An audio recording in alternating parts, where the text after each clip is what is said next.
আসসালামু আলাইকুম ওয়া রাহমাতুল্লাহি ওয়া বারাকাতুহু। সুপ্রিয় শিক্ষার্থী বন্ধুরা, কেমন আছো তোমরা? আশা করি তোমরা সকলেই আল্লাহর অশেষ রহমতে এই দুর্যোগপূর্ণ সময়ে ভালো আছো, সুস্থ আছো। তোমাদের দোয়ায় আল্লাহর অশেষ রহমতে আমিও ভালো আছি, সুস্থ আছি। Shimul memorial north south school and college, Rajshahi, চতুর্থ শ্রেণীর ইসলাম ও নৈতিক শিক্ষা ক্লাসে তোমাদের সাথে আছি আমি মনিরুল ইসলাম, সহকারী শিক্ষক, ইসলাম ও নৈতিক শিক্ষা। সুপ্রিয় শিক্ষার্থী বন্ধুরা, বিগত এক বছর আগে অর্থাৎ গত জানুয়ারিতে আমাদের ক্লাস শুরু হয়েছিল। আমরা সবাই আনন্দের সাথে, সহৃদয়ের সাথে ক্লাসগুলো উপভোগ করেছিলাম। সবাই আমরা আনন্দের সাথে ক্লাসে এসেছিলাম। কিন্তু মেডে অর্থাৎ মার্চ থেকে সারা বিশ্বব্যাপী যে করোনা ভাইরাসের প্রভাব, এই করোনা ভাইরাস আমাদের সবাইকে কি করেছে? দূরত্ব বা দূরে সরে দিয়েছে। আমরা আল্লাহ রাব্বুল আলামিনের কাছে দোয়া করব 2020 সালকে ভুলে গিয়ে আল্লাহ রাব্বুল আলামিন আমাদের সবাইকে যেন 21 সালে আবার সবাইকে একত্রিত হওয়ার তৌফিক দান করেন। আমরা সবাই বলবো আমিন। আল্লাহ রাব্বুল আলামিনের কাছে আমরা বারবার চাইবো যে আল্লাহ, যে মহামারী পৃথিবীতে চলছে, এই মহামারী থেকে যেন আমরা, আমাদের দেশ, আমাদের জাতি, আমাদের উম্মাহ যেন কি পায়? পরিত্রাণ পায়। শিক্ষার্থী বন্ধুরা, আমরা আজ চতুর্থ শ্রেণীর এই বছরের শেষ ক্লাস করব। অর্থাৎ শেষ ক্লাস আমাদের কি থাকে তোমরা অবশ্যই জানো, যে যখন আমাদের সিলেবাস শেষ হয়ে যায়, সিলেবাস শেষ হওয়ার পরে আমাদের যে পরীক্ষা হয়, কি পরীক্ষা? পরীক্ষার নাম বার্ষিক পরীক্ষা। যেহেতু করোনাকালীন সময় এই বছর আর বার্ষিক পরীক্ষাটা আমাদের হচ্ছে না, এটা হবে আমাদের কি? চূড়ান্ত মূল্যায়ন। কি হবে? চূড়ান্ত মূল্যায়ন। আর এই চূড়ান্ত মূল্যায়ন দিয়ে আমরা কি করব? 4 থেকে 5 উঠবো। আরো এক ক্লাস আমরা কি করবো? উপরে উঠবো। আশা রাখি সবাই সুন্দর করে, ভালো করে চূড়ান্ত পরীক্ষা দিয়ে আমরা কি করবো? 5 উঠবো। বন্ধুরা, সার্বিক আলোচনায় আমরা যে বিষয়গুলো দেখতে পারবো, আমরা জানি যে আমাদের সিলেবাস ভুক্ত 3টা অধ্যায় ছিল। আখলাক, তৃতীয় অধ্যায় ছিল আখলাক, চতুর্থ অধ্যায় কোরআন মাজিদ শিক্ষা, পঞ্চম অধ্যায় ছিল নবী রাসূল। অর্থাৎ এই অধ্যায়গুলো থেকে আমরা কিছু অংশ কি করেছি? বাদ দিয়েছি। যেমন আমরা চতুর্থ অধ্যায় থেকে আমরা কিছু অংশ বাদ দিয়ে দিয়েছি। আমরা তাসবিহ থেকে ইজহার পর্যন্ত এই অংশটা নেব, আর তৃতীয় অধ্যায় সম্পূর্ণ নেব, এবং পঞ্চম অধ্যায় যেগুলো সিলেবাস ভুক্ত সেগুলো আমরা নেব ইনশাআল্লাহ।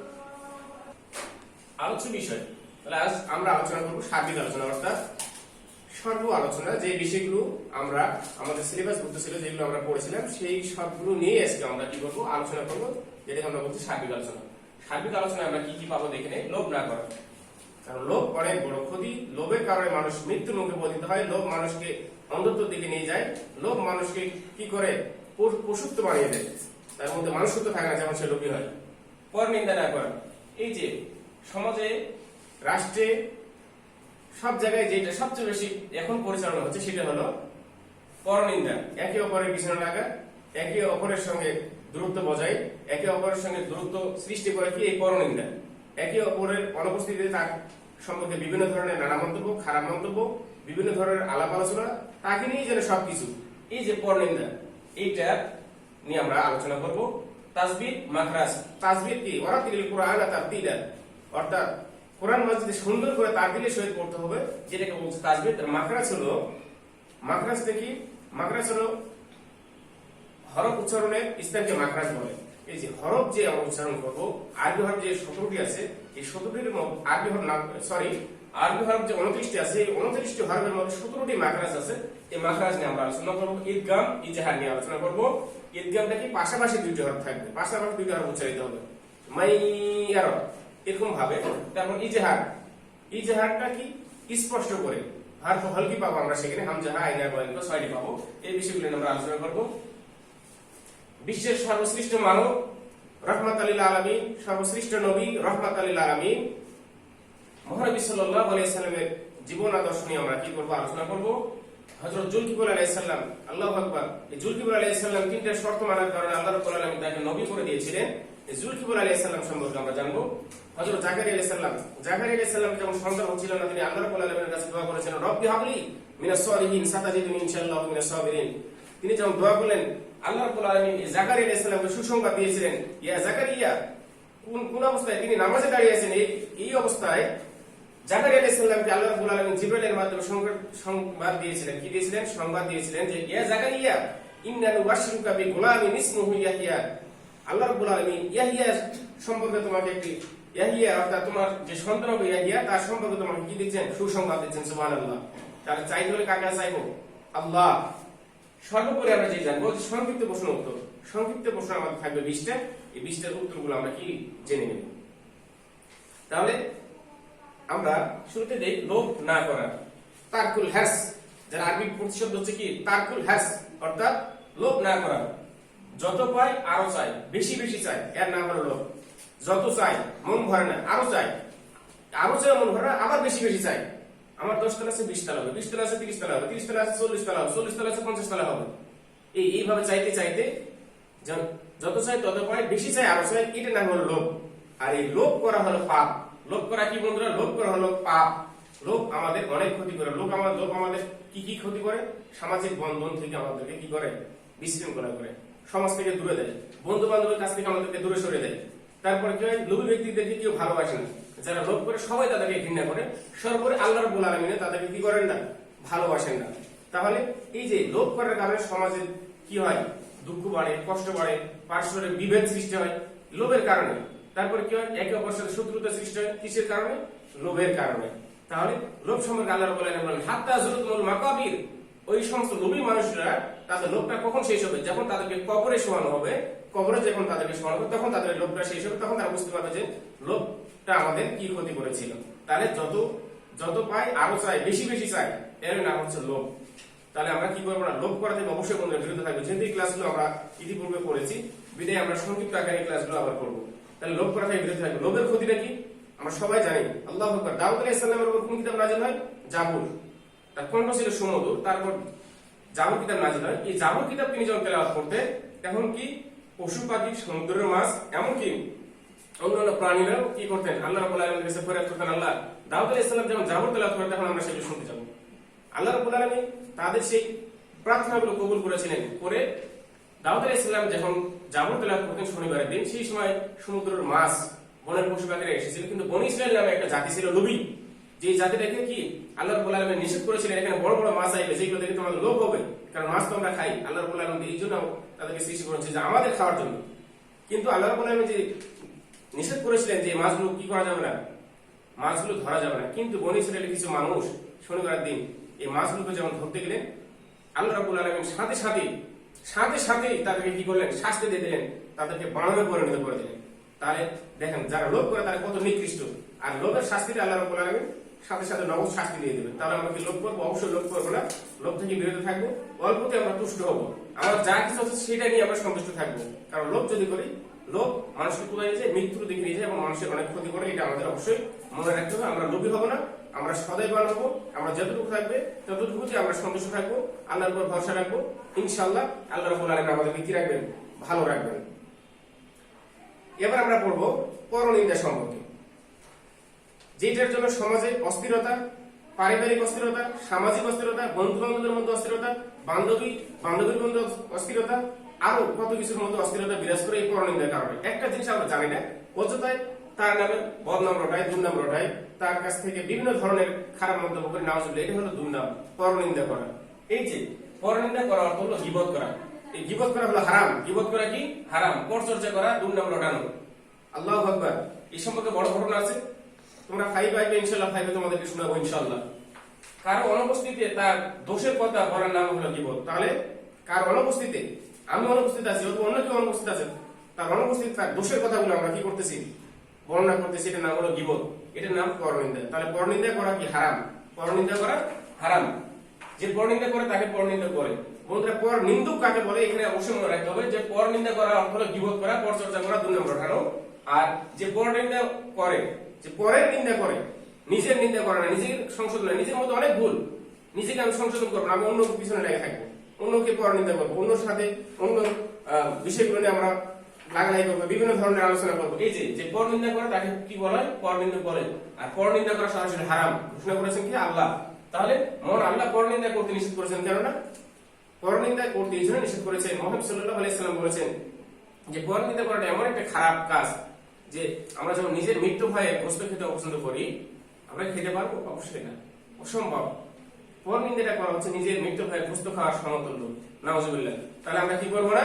পরনিন্দা কখনো করবো না আমরা। তাহলে আমরা কি করবো না? পরনিন্দা করবো না, পরচর্চা করবো না, একে অপরের পিছনে আমরা লেগে থাকবো না। যদি লেগে থাকি তাহলে এটা হলো হারাম কাজ, এটা হলো মৃত্যু ভয়ে গোস্তের সাথে তুলনা করা হয়েছে, নাউজুবিল্লাহ। আল্লাহ রাব্বুল আলামিন বলেন তোমরা একে অপরের দোষ খুঁজে বেড়াবে না। বর্ণনাটা কার? আল্লাহ রাব্বুল আলামিনের, যে তোমরা একে অপরের দোষ খুঁজে বেড়াবে না। যদি তোমরা একে অপরের দোষ খুঁজে বেড়াও তাহলে তোমরা কি করলে? আল্লাহকে অস্বীকার করলে। অস্বীকার করার কারণে আমরা কি হয়? সিতরার নিয়ামত, আল্লাহ নিয়ামতকে আমরা গোপন করি, যার ফলে আমরা কাফের হয়ে যাই। তাহলে আমরা একে অপরের দোষ অবশ্যই খুঁজবো না। এবার আমরা জানবো যে তাসবিহ। তাসবিহ কাকে বলে? যে তাসবিহ হচ্ছে কোরআন মাজিদের ভাষা আরবি।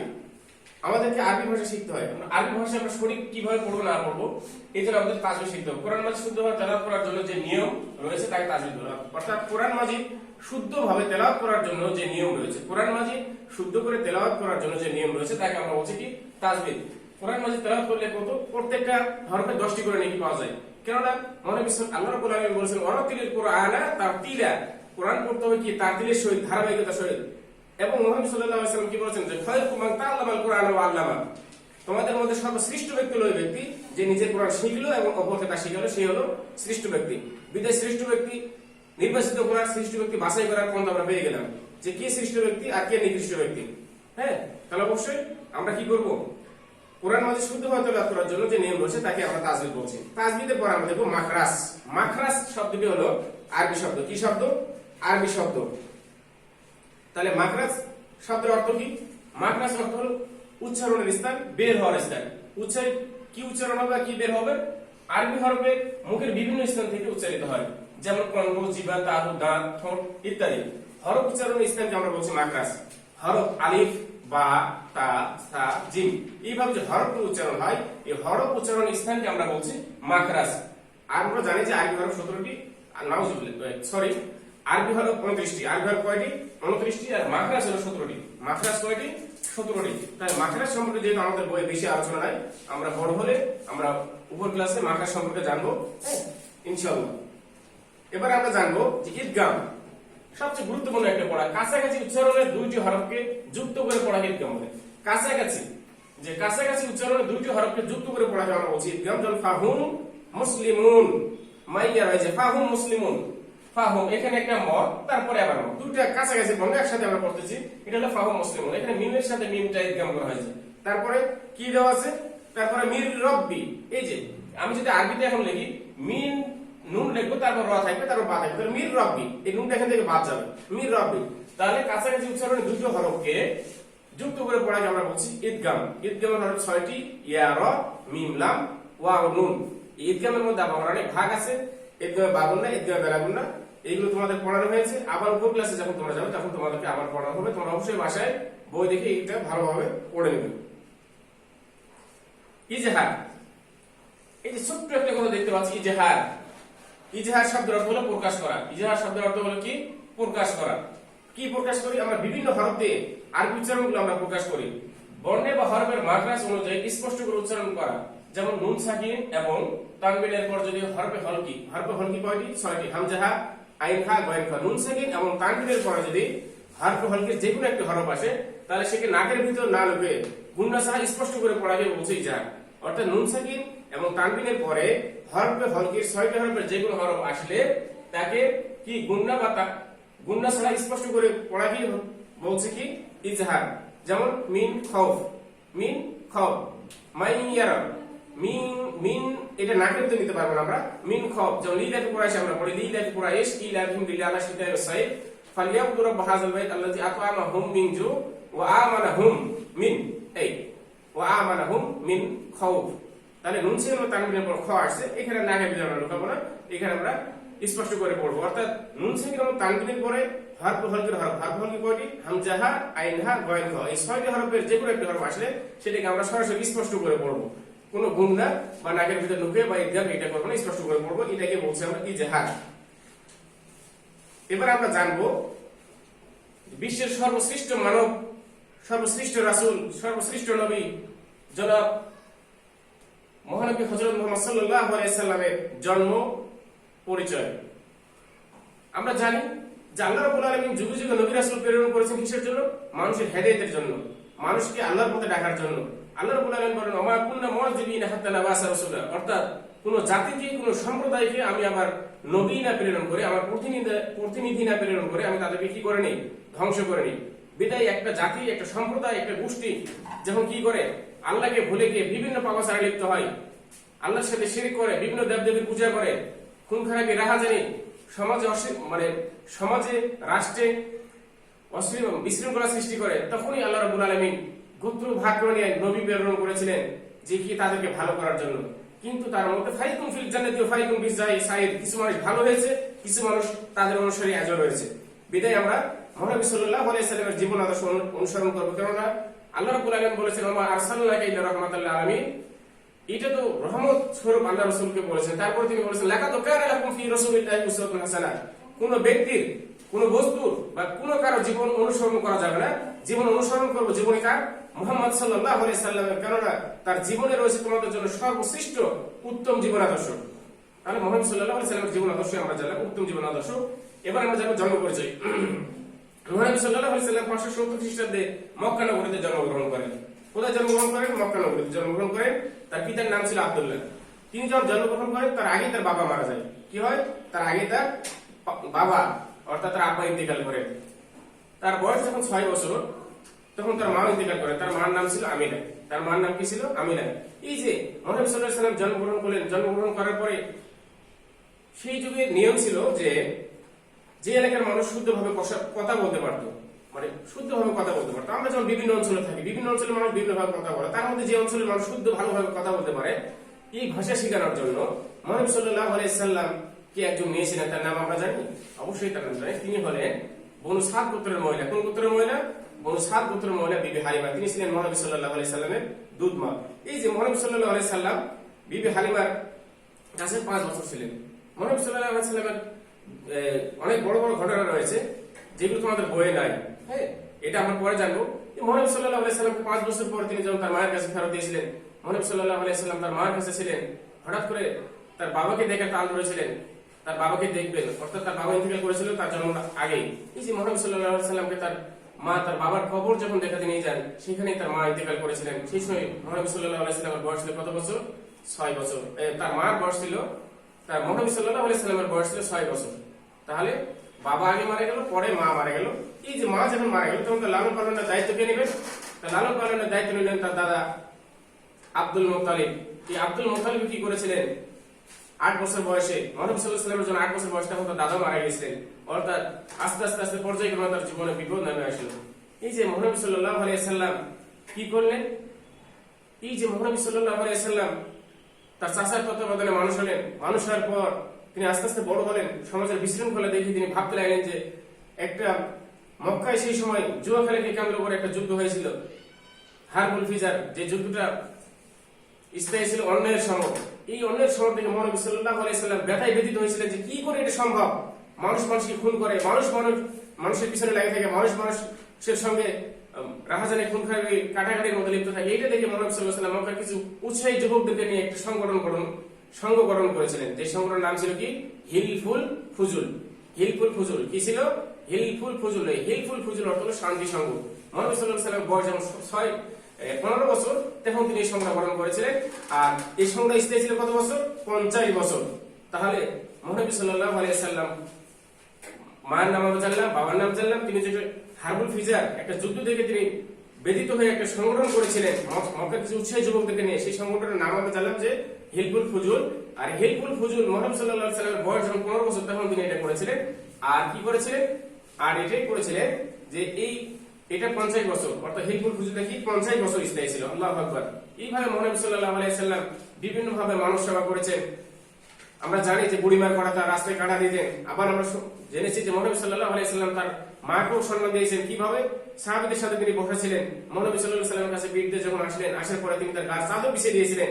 সাহাবায়ে কেরামরা জিজ্ঞাসা করেছিলেন এনে কে? তিনি বলেছিলেন ইনি আমার সেই দুধ মা হালিমাতুস সাদিয়া। আল্লাহু আকবার। এইজন্য আল্লাহ রাব্বুল আলামিন বলেছেন ওয়াকাদা রাব্বুকা আল্লা তা'বুদু ইল্লা ইয়্যাহু ওয়া বিল ওয়ালিদাইনি ইহসান। আমার আদেশ পালন করার পরে ইবাদত করতে হবে কার? পিতামাতার। আমরা অনেকেই পিতামাতার সাথে খারাপ আচরণ করি। আমরা অবশ্যই পিতামাতার সাথে খারাপ আচরণ করব না। ওয়া কুল্লাহুমা কাওলান কারিমা। আল্লাহ শিখিয়ে দিয়েছেন যে পিতামাতার সঙ্গে কথা বলতে হলে কি করতে হবে, নরম নরম মিষ্টি ভাষায় তাদের সঙ্গে কথা বলতে হবে। বন্ধুরা, জন্ম পড়ছে জানলাম মহানবী সাল্লাল্লাহু আলাইহি সাল্লাম 632 খ্রিস্টাব্দে তিনি ইন্তেকাল করেছিলেন, অর্থাৎ বিশ্বের সৃষ্ট মানব, সৃষ্ট নবী রাহমাতুল লিল আলামিন সবাইকে ইতিম করে দিয়ে কি করেছিলেন, 632 খ্রিস্টাব্দে তিনি জন্মগ্রহণ করেছিলেন। এবার আমরা জানবো তিনি মৃত্যুবরণ করেছিলেন 632 খ্রিস্টাব্দে তিনি কি করেছিলেন, মৃত্যুবরণ করেছিলেন। এবার আমরা জানবো একজন নবীর নাম হযরত জুলকিফল। জুলকিফল অর্থ হচ্ছে কি, জুলকিফল অর্থ হচ্ছে প্রতিজ্ঞা রক্ষাকারী, প্রতিজ্ঞা রক্ষাকারী। জুলকিফল আলাইহিস সালাম আল্লাহ তাআলার একজন প্রিয় বান্দা, নবীগণই আল্লাহ রাব্বুল আলামিনের প্রিয় বান্দা হন, কিন্তু জুলকিফল আলাইহিস সালাম আল্লাহ রাব্বুল আলামিনের প্রিয় বান্দা। জুলকিফল অর্থ প্রতিজ্ঞা রক্ষাকারী, দায়িত্ব পালনকারী। তিনি হযরত আইয়ুব আলাইহিস সালামের পুত্র ছিলেন। কার পুত্র? আইয়ুব আলাইহিস সালামের পুত্র ছিলেন। হযরত ইয়াসার আলাইহিস সালাম বৃদ্ধ হয়ে গিয়েছিলেন। বৃদ্ধ হওয়ার পরে তিনি কি করেছিলেন, তিনি মনে মনে বলেন যে আমি একটা প্রতিনিধি আমার করব। মানুষ যখন বৃদ্ধ হয়ে যায় তখন তার অবশ্যই তার স্থল বেশি কেউ রাখে।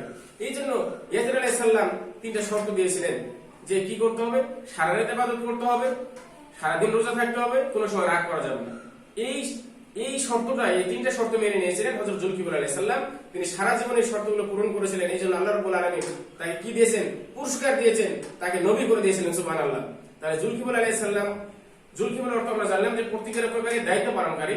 তিনি যে তিনটা শর্ত ছিল তাকে, ইয়াসার আলাইহিস সালাম যে তাকে তিনটা শর্ত দিয়েছিলেন, কখনো রাগ করা যাবে না, সারাদিন রোজা রাখতে হবে, সদা সর্বদা কি করতে হবে, আল্লাহর ইবাদত করতে হবে। শর্ত পূরণ করার কারণে আল্লাহ রাব্বুল আলামিন তাকে কি করে দিয়েছিলেন, নবী করে দিয়েছিলেন। তাহলে আমরা অবশ্যই হযরত জুলকিফল আলাইহিস সালামের শর্তগুলো, জুলকিফল অর্থ কি, এইগুলো আমরা বারবার পড়ব। সর্বশেষে আমরা জানি যে হযরত জাকারিয়া আলাইহিস সালামের কথা। জাকারিয়া আলাইহিস সালাম ছিলেন বনী ইসরাইলের একজন নবী। কোন বংশের? বনী ইসরাইল। তিনি ছিলেন হযরত সুলাইমান আলাইহিস সালামের বংশধর। তার স্ত্রী ছিলেন হযরত হারুন আলাইহিস সালামের বংশধর। হযরত ঈসা আলাইহিস সালামের মাতা, আমরা কি জানি ঈসা আলাইহিস সালামকে? ঈসা আলাইহিস সালামকে আল্লাহ রাব্বুল আলামিন বিনা বাপে কি করেছিলেন, সৃষ্টি করেছিলেন। এই ঈসা আলাইহিস সালাম যখন হয়, ঈসা আলাইহিস সালাম হওয়ার পরে মুনাফিক টাইপের লোক যারা আছে, যারা সব সময় কি করেছিলেন, তার পিছনে লেগেছিলেন। মরিয়ম আলাইহিস সালাম ঈসা আলাইহিস সালামকে, মরিয়ম আলাইহিস সালামের পেট থেকে ঈসা আলাইহিস সালাম ভূমিষ্ঠ হওয়ার পর তাকে বিভিন্ন ধরনের প্রশ্ন করেছিলেন। সেই সময় ঈসা আলাইহিস সালাম কি করেছিলেন, দোলনা থেকেই তাদের প্রশ্নের উত্তরগুলো দিয়েছিলেন। এই উত্তর দেওয়ার কারণে অনেক সেখানে ধবল রোগ, কুষ্ঠ রোগ, বিভিন্ন ধরনের রোগী আসতো। ঈসা আলাইহিস সালামের সঙ্গে কথা বলার সাথে সাথে তাদের রোগগুলো ভালো হয়ে যেত। সুবহানাল্লাহ। এইভাবে আল্লাহ রাব্বুল আলামিন তাদেরকে কি দিয়েছিলেন, প্রতিদান দিয়েছিলেন। আর আমরা জানি যে হযরত জাকারিয়া আলাইহিস সালামের একজন সন্তান ছিল, যে সন্তানটার নাম ইয়াহিয়া আলাইহিস সালাম। এই সন্তানটাকে আল্লাহ রাব্বুল আলামিন, জাকারিয়া আলাইহিস সালাম নামাজে দাঁড়িয়েছিলেন, জিবরাইলের মাধ্যমে সংবাদ দিয়েছিলেন, ইয়া জাকারিয়া ইন্না নুবাশশিরুকা বিগুলামিন ইসমুহু ইয়াহিয়া। আল্লাহ রাব্বুল আলামিন আপনাকে একটা সুসন্তানের সংবাদ দিচ্ছেন, তার নাম কি, হযরত ইয়াহিয়া আলাইহিস সালাম। তাহলে আমরা জানলাম যে মরিয়মের অভিভাবক ছিলেন কে, হযরত জাকারিয়া আলাইহিস সালাম। জাকারিয়া আলাইহিস সালামের পুত্রের নাম ছিল হযরত ইয়াহিয়া আলাইহিস সালাম। এবার আমরা দেখে নেই বন্ধুরা আমাদের সংক্ষিপ্ত প্রশ্ন উত্তরগুলো। লোভ অর্থ কি? লোভ অর্থ যত চাই তত পাই। লোভ কাকে বলে? যত চাই তত পাই, আরো চাই, বেশি বেশি চাই, তাকে বলা হয় লোভ। লোভকে কেউ কি করে না, ভালোবাসে না। পরনিন্দা কাকে বলে? যে পর নিন্দা করে, যে একে অপরের উচ্চার ওঠায়, যে পরের নিন্দা করে, অপরের নিন্দা করে, তাকে আমরা বলছি পরনিন্দা। অপচয় অর্থ কি? অপচয় অর্থ হলো নষ্ট করা। অপচয় অর্থ কি? নষ্ট করা। অপচয় কাকে বলে? আমাদের প্রয়োজনীয় যে জিনিসগুলো আছে, প্রয়োজনের থেকে অতিরিক্ত যে কিছু আমরা খরচ করি, প্রয়োজনীয় থেকে অতিরিক্ত যা কিছু খরচ করি, তাকে আমরা বলছি কি? অপচয়। এর অপচয়কারীকে আল্লাহ ভালোবাসেন না। ইন্নাল মুবাযযিরিনা কানু ইখওয়ানা শায়াতিন। আল্লাহ রাব্বুল আলামিন বলেন যে অপচয়কারীরা তারা শয়তানের ভাই। কার ভাই? শয়তানের ভাই। তাসবিহ অর্থ হলো সুন্দর করা। তাসবিহ অর্থ কি? সুন্দর করা, শুদ্ধ করা, বিশুদ্ধ করা। ইদগাম কাকে বলে? এই যে কাছাকাছি উচ্চারণের যে দুটি হরফ পাশাপাশি থাকে, দুইটি হরফকে উচ্চারণ করাকে বলা হচ্ছে ইদগাম। ইজহার অর্থ হলো প্রকাশ করা। ইজহার অর্থ প্রকাশ করা, স্পষ্ট করা, সুস্পষ্ট করা। ইজহার কাকে বলে? ইজহার আমরা কাকে বলছি? ইজহার আমরা বলছি যে নুন সাকিন এবং তানবিনের পরে হরফকে 6টি হরফ এর যে কোনো হরফ আসলে গুণনা ছাড়া স্পষ্ট করে পড়াকে আমরা বলছি ইজহার। ইজহারের সংজ্ঞা একটু কঠিন আছে, অবশ্যই তোমরা এটা পড়ে নেবে বন্ধুরা। মুহাম্মদ সাল্লাল্লাহু আলাইহি সাল্লাম কত সালে, মুহাম্মদ সাল্লাল্লাহু আলাইহি সাল্লামের জন্ম কত সালে? আমরা জানি যে মুহাম্মদ সাল্লাল্লাহু আলাইহি সাল্লাম 570 খ্রিস্টাব্দে জন্মগ্রহণ করেন। মুহাম্মদ সাল্লাল্লাহু আলাইহি সাল্লাম কখন নবুয়ত লাভ করেন? মুহাম্মদ সাল্লাল্লাহু আলাইহি সাল্লাম এর বয়স যখন 40 বছর তখন তিনি কি করেন? নবুয়ত লাভ করেন। হিলফুল ফুজুল অর্থ কি? হিলফুল ফুজুল, জুলকিফল অর্থ হলো প্রতিজ্ঞা রক্ষাকারী, দায়িত্ব পালনকারী। জুলকিফল আলাইহিস সালাম কার পুত্র ছিলেন? এবার বলতে বন্ধুরা জুলকিফল আলাইহিস সালাম কয়টি শর্ত পূরণ করেন? জুলকিফল আলাইহিস সালাম 3টি শর্ত পূরণ করেছিলেন। জুলকিফল আলাইহিস সালাম কার পুত্র ছিলেন? জুলকিফল আলাইহিস সালাম ছিলেন হযরত আইয়ুব আলাইহিস সালামের পুত্র। যে আইয়ুব আলাইহিস সালাম যখন কি করেছিলেন, অসুস্থ ছিলেন, তার সব স্ত্রী এক এক করে পালিয়ে গিয়েছিল, মাত্র একজন ছিল, 7 যারা তারা পালিয়ে গিয়েছিল, অর্থাৎ একজনই ছিলেন, সেই একজনকে আল্লাহ রাব্বুল আলামিন কবুল করেছেন, সুবহানাল্লাহ। মরিয়ম আলাইহিস সালাম কার অধীনে ছিলেন? মরিয়ম আলাইহিস সালাম ছিলেন হযরত জাকারিয়া আলাইহিস সালামের অধীনে। আল্লাহু আকবার। তাসবিহ কাকে বলে? কোরআন মাজিদকে বিশুদ্ধভাবে তেলাওয়াত করার জন্য যে নিয়ম কানুন রয়েছে, সেই নিয়ম কানুনগুলোকে তাসবিহ বলে। মাখরাজ কাকে বলে? আরবি হরফ উচ্চারণের স্থানকে মাখরাজ বলে। মাখরাজ কয়টি বন্ধুরা? মাখরাজ হলো 17টি। কি না করা সুন্দর চরিত্রের একটি মহৎ গুণ? বলেন তো বন্ধুরা, কি? পরনিন্দা না করা সুন্দর চরিত্রের একটি মহৎ গুণ। তাহলে আমরা সংক্ষিপ্ত প্রশ্নের উত্তরগুলো জানলাম। এবার আমরা জানবো যে সংক্ষিপ্ত প্রশ্নগুলোর উত্তর আমরা জানলাম। এবার আমরা জানবো কি, একটু দেখে নেই বন্ধুরা। আমরা সংক্ষিপ্ত উত্তর জানলাম, এবার আমরা জানবো যে প্রশ্নের মানদণ্ডটা কেমন হবে। শূন্য স্থানে থাকবে 10টি, 10টার উত্তর দিতে হবে। সংক্ষিপ্ত থাকবে 10টি, 10টির উত্তর দিতে হবে। শূন্য স্থানে থাকবে 5টি, 4টির উত্তর দিতে হবে। ডান বাম যে আমাদের থাকে সেখানে 4টি থাকে, 4টির উত্তর লিখতে হবে। বড় প্রশ্ন থাকবে 5টি, দেখতে হবে আমাদেরকে 6টি। এইভাবে তোমাদের চূড়ান্ত মূল্যায়নটা কি হবে? চূড়ান্ত মূল্যায়নে প্রশ্নটা প্রণয়ন করা হবে। তাহলে তোমরা মানদণ্ড সম্পর্কে জানলে। এবার আমরা জানি যে আমাদের সিলেবাস কি ছিল। বন্ধুরা, আমাদের সিলেবাসে থাকবে যে আমাদের 3য় অধ্যায়, 4র্থ অধ্যায়ের কিছু অংশ আর 5ম অধ্যায়। সুপ্রিয় শিক্ষার্থী বন্ধুরা, যেহেতু বিগত বছর 1 বছর আমরা ক্লাস করলাম, আমরা আনন্দের সাথে সবাই এসেছিলাম, কিন্তু আমরা কি সবাই আবার দূরে সরে গেছি। আমরা আল্লাহ রাব্বুল আলামিনের কাছে দোয়া করব, আল্লাহ রাব্বুল আলামিন যেন করোনাকালীন সময় থেকে, করোনা থেকে মুক্ত দিয়ে আমাদের সবাইকে আবার 21 সালে একত্রিত হওয়ার তৌফিক দান করেন।